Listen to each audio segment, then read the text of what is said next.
হয়েছে হজের মূল কার্যক্রম। 16 লাখের বেশি মুসল্লি লাব্বাইক ধ্বনিতে মুখর করে রেখেছেন আরাফাতের ময়দান। ঈদে নিরবিচ্ছিন্ন বিদ্যুৎ সরবরাহে সার্বক্ষণিক তদারকির নির্দেশ বিদ্যুৎ বিভাগের। দেশে জজ ও আইনজীবীর সংখ্যা কম হওয়ার কারণে মামলার দীর্ঘসূত্রিতা হচ্ছে, মন্তব্য আইনমন্ত্রী আসাদুজ্জামানের। ভূমিকম্পে কাঁপল দেশ।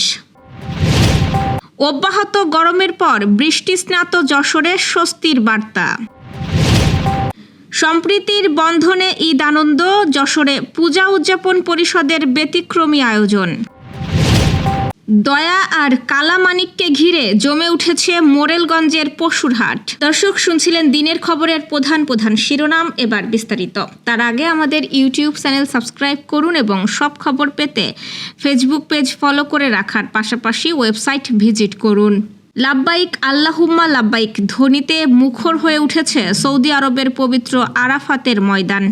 হজের সবচেয়ে গুরুত্বপূর্ণ ও আধ্যাত্মিক পর্ব উকুফে আরাফা পালনে সেখানে সমবেত হয়েছেন 16 লাখেরও বেশি হাজি।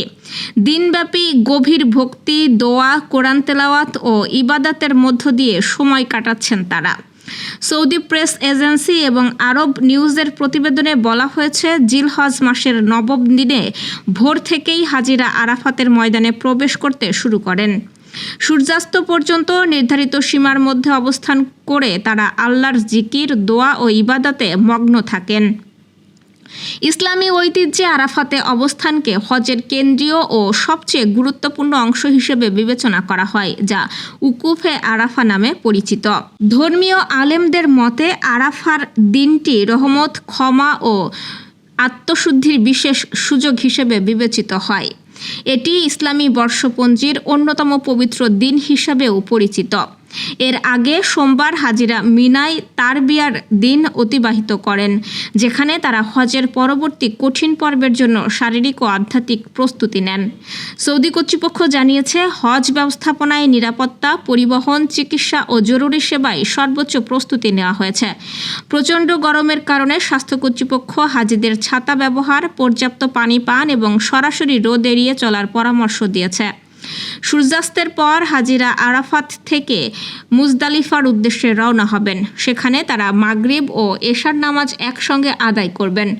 এরপর শয়তানকে প্রতীকী পাথর নিক্ষেপ ও কোরবানির মাধ্যমে হজের পরবর্তী আনুষ্ঠানিকতা সম্পন্ন করবেন। ঈদ উপলক্ষে নিরবিচ্ছিন্ন বিদ্যুৎ সরবরাহ নিশ্চিত করতে মাঠ পর্যায়ে কর্মকর্তাদের সার্বক্ষণিক তদারকির নির্দেশনা জারি করেছে বিদ্যুৎ বিভাগ। সংশ্লিষ্ট কর্মকর্তাদের নিজ নিজ এলাকা থেকে গ্রাহক পর্যায়ে বিদ্যুতের পরিস্থিতি পর্যবেক্ষণ এবং নিয়মিত বিদ্যুৎ বিভাগকে অবহিত করার নির্দেশ দেওয়া হয়েছে। বিদ্যুৎ বিভাগের কর্মকর্তারা জানান, গ্রীষ্মকালীন চাহিদা মোকাবেলায় উৎপাদন ও সরবরাহের মধ্যে সমন্বয় রেখে শহর ও গ্রামে সমতার ভিত্তিতে বিদ্যুৎ সরবরাহ নিশ্চিত করা হবে। বিশেষ করে আসন্ন ঈদকে সামনে রেখে নিরবিচ্ছিন্ন বিদ্যুৎ সরবরাহ বজায় রাখতে কর্মকর্তাদের স্থানীয় বিদ্যুৎ অফিস পরিদর্শনের নির্দেশ দেওয়া হয়েছে।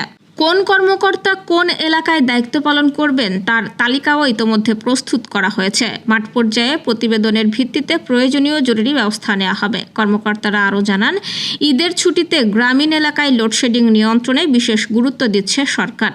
এ সময় কারখানা বন্ধ থাকায় শহরে বিদ্যুতের চাহিদা তুলনামূলক কম থাকবে।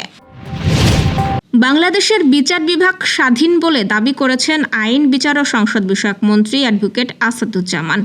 আজ সকালে ঝিনাইদহের শৈলকুপা উপজেলায় স্বাস্থ্য কমপ্লেক্সের পরিদর্শন শেষে সাংবাদিকদের এক প্রশ্নের জবাবে এই দাবি করেন মন্ত্রী। তিনি বলেন, দেশের বিচার বিভাগ যতটা স্বাধীন তা অন্য কোথাও কমই উপভোগ করে। তা না হলে মামলায় রাষ্ট্রপক্ষ এত হেরে যেত না। দেশে ৪৫ লক্ষ মামলা বিচারাধীন রয়েছে জানিয়ে মন্ত্রী বলেন, দেশে জজ ও আইনজীবীর সংখ্যা কম হওয়ার কারণে মামলার দীর্ঘসূত্রিতা হচ্ছে। রামিসা হত্যা মামলার যেন ন্যায় বিচার নিশ্চিত হয় সেদিকেও খেয়াল রাখা হবে বলেও জানান মন্ত্রী। রাজধানী সহ দেশের বিভিন্ন অঞ্চলে মৃদু ভূমিকম্প অনুভূত হয়েছে। আজ বেলা 11:41 দিকে এই ভূমিকম্প অনুভূত হয়। European Mediterranean seismological centre EMCS এর মধ্যে নিশ্চিত করে জানায়, ভূমিকম্পের মাত্রা ছিল রিক্টার স্কেলে 3.6। ভূমিকম্পের উৎপত্তিস্থল ছিল টাঙ্গাইলের মির্জাপুর থেকে 29 কিলোমিটার উত্তর পূর্বে, আর ময়মনসিংহ থেকে উৎপত্তিস্থল 47 কিলোমিটার দক্ষিণে এবং সখীপুর থেকে 22 কিলোমিটার উত্তর পূর্বে। এর ভৌগোলিক অবস্থান ছিল 24.33 উত্তর অক্ষাংশ এবং 90.39 পূর্ব দ্রাঘিমাংশ। ভূপৃষ্ঠের মাত্র 10 কিলোমিটার গভীরে এই ভূমিকম্পনের সৃষ্টি হয় বলেও জানায় সংস্থাটি। বাংলাদেশ ভূমিকম্প পর্যবেক্ষণ কেন্দ্রের পেশাগত সহকারী নিজামুদ্দিন আহমেদ গণমাধ্যমকে জানিয়েছেন, ময়মনসিংহের ভালুকার আমতলীতে একটি মৃদু কম্পন হয়েছে। ঢাকা থেকে স্থানটি 61 কিলোমিটার উত্তরে অবস্থিত। কয়েকদিনের অসহনীয় গরমের পর অল্প সময়ের বৃষ্টিতে বেশ স্বস্তিকর পরিবেশ বিরাজ করছে যশোরে। আবহাওয়া অফিসের পূর্বাভাস অনুসারে এই স্বস্তি বজায় থাকতে পারে, তবে দেশের কিছু এলাকায় রয়েছে ঝড়ের আশঙ্কাও। সন্ধ্যা 6টা পর্যন্ত দেশের অভ্যন্তরীণ নদীবন্দরগুলোর জন্য আবহাওয়া অধিদপ্তরের দেওয়া সতর্কবার্তায় বলা হয়েছে, রাজশাহী, পাবনা, বগুড়া, টাঙ্গাইল, ময়মনসিংহ এবং চট্টগ্রাম জেলার উপর দিয়ে পশ্চিম অথবা উত্তর পশ্চিম দিক থেকে ঘন্টায় 60 থেকে 80 কিলোমিটার বেগে অস্থায়ীভাবে ঝোড়ো হাওয়া বয়ে যেতে পারে। এ সময় বৃষ্টি অথবা বজ্রসহ বৃষ্টির শঙ্কা রয়েছে, তাই এসব এলাকার নদীবন্দরগুলোকে 2 নম্বর নৌ হুঁশিয়ারি সংকেত দেখাতে বলা হয়েছে। এছাড়াও দেশের অন্যান্য জেলায় একই দিক থেকে ঘন্টায় 45 থেকে 60 কিলোমিটার বেগে অস্থায়ীভাবে দমকা অথবা ঝোড়ো হাওয়া বয়ে যেতে পারে। এ সময় বৃষ্টি অথবা বজ্রসহ বৃষ্টির শঙ্কা রয়েছে। এসব এলাকার নদীবন্দরগুলোকে 1 নম্বর সতর্ক সংকেত দেখাতে বলা হয়েছে। এদিকে সংস্থার অপর এক বিজ্ঞপ্তি অনুযায়ী চলতি সপ্তাহ জুড়ে দেশের সব বিভাগে ঝড় বৃষ্টির প্রবণতা রয়েছে। সেই সঙ্গে কোথাও কোথাও মাঝারি ধরনের ভারী থেকে ভারী বর্ষণও হতে পারে। ধর্ম যার যার, উৎসব সবার, এই বার্তাকে সামনে রেখে যশোরে অনুষ্ঠিত হলো ব্যতিক্রমী ঈদ আনন্দ উৎসব। পবিত্র ঈদুল আজহা উপলক্ষে বাংলাদেশ পূজা উদযাপন পরিষদ যশোর জেলা শাখার উদ্যোগে দুস্থ ও অসহায় মানুষের মাঝে নতুন বস্ত্র বিতরণের আয়োজন করে। আজ সকালে শহরে আয়োজিত এই অনুষ্ঠানে সম্প্রীতির অনন্য পরিবেশ তৈরি হয়। অনুষ্ঠানে প্রধান অতিথি ছিলেন যশোরের পুলিশ সুপার সৈয়দ রফিকুল ইসলাম। তিনি বলেন, সাম্প্রদায়িক সম্প্রীতি ও মানবিক মূল্যবোধই বাংলাদেশকে এগিয়ে নিয়ে যাচ্ছে। জেলা পূজা উদযাপন পরিষদের সভাপতি দীপঙ্কর দাস রতনের সভাপতিত্বে অনুষ্ঠানে আরও উপস্থিত ছিলেন সংবাদপত্র পরিষদের সভাপতি বীর মুক্তিযোদ্ধা একরামুদ্দৌলা, প্রেস ক্লাব যশোরের সভাপতি জাহিদ হাসান টুকুন সহ বিভিন্ন শ্রেণী পেশার মানুষ। আয়োজকরা জানান, ধর্মবর্ণ নির্বিশেষে মানুষের মুখে হাসি ফোটাতেই এই আয়োজন। ঈদ আনন্দ সবার মাঝে ছড়িয়ে দিতে প্রতি বছর এমন উদ্যোগ নেওয়া হয়। প্রচণ্ড রোদ আর গরমকে যেন হার মানিয়েছে কুরবানির আমেজ। হাট জুড়ে মানুষের কোলাহল, গরুর ডাক আর দরদামের ব্যস্ততায় জমে উঠেছে বাগেরহাটের মোরেলগঞ্জের ঐতিহ্যবাহী সোলমবাড়িয়া বালুর মাঠের পশুর হাট। পবিত্র ঈদুল আজহা উপলক্ষে দূর দূরান্ত থেকে খামারি ও ব্যাপারীরা ট্রাক ভর্তি গরু নিয়ে এসেছেন এই হাটে। দেশীয় গরুর পাশাপাশি ফ্রিজিয়ান, সাইওয়াল ও জার্সি জাতের গরুর প্রতি বেশি আগ্রহ দেখা যাচ্ছে ক্রেতাদের।